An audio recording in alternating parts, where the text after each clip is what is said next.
Alright, so today we're doing the part 1 of building the custom-made shifter cart using the YZ85 dirt bike engine. Now, Go Power Sports just gave me all these parts to build this thing, and I still need to make the riding video of the dirt bike. I still haven't done that yet. It's been raining for the past 3 days. The forecast says it's going to be raining for the next 5 days. So if I get to the video of the riding video of the dirt bike, I will record that. But if I can't get to it, it's not the end of the world. You guys already know what dirt bikes do. They just go fast. So if I can get to the video, I will. But if I can't, I'm going to have to pull the engine out, put it on the go-kart, and then make the riding videos of the shifter cart, which will be almost the same thing, just, you know, 4 wheels versus 2. But anyway, so we are building this frame from scratch, therefore we have a lot of flexibility on what we want to do. I really want to make it as small and as compact as possible. I need to figure out how I can put the engine next to me, so therefore we can make it as small as possible, but really I have no idea how I'm going to build this, but that's really, you know, how I work with this stuff. I just start building it, and it seems to just all work out as I go along. So I guess first thing we need to do is just start building it.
Alright, so I think the engine is going here, somewhere right over here. Just like that. And the seat is going to go right here. So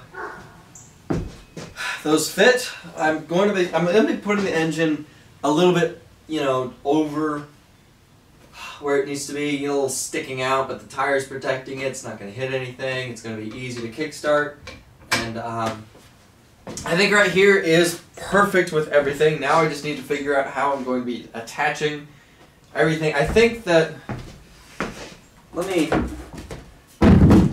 sit in it, make sure there's enough leg room. Yeah. Plenty of leg room. You know, if worst case scenario, I can shift it, just, you know, grabbing onto the shift lever right there. I will be adding possibly paddle shifters. I don't want to do any of that shifting. That's kind of annoying. I want to do paddle shifters. And I think right here is perfect. So all we really need to do is figure out how to attach everything. That's the next step. Attach the seat and the engine.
Wow, that gave me a heart attack.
Alright, so we got most of the frame done, and we got the engine attached, we got the seat attached, and we got most of the stuff that's more complicated with building this stuff, trying to figure out where everything's going to go. Now that we have everything laid out, now it's all the easy stuff, the steering, the tie rods, the pedals, you know, the floor pan so my feet don't, you know, hit the floor, hooking up the brakes, throttle, all that kind of stuff. So all that stuff's going to be in the next part of this project, but I got to end the video here. So unfortunately, we didn't get to the riding video of the dirt bike, but it's not the end of the world. It's, you guys know what dirt bikes do. I have a couple videos on my channel of me riding the dirt bike, and I wasn't really that good at it anyway, so, you know, you didn't miss anything. But I will be doing a lot of videos of riding this, obviously. But now I have to thank Go Power Sports for sending all the parts I use for this project. Everything you see here, I'll be leaving links to all this stuff in the description below. Go check all that out. But I gotta end the video here. Thank you for watching. Subscribe, and have a nice day.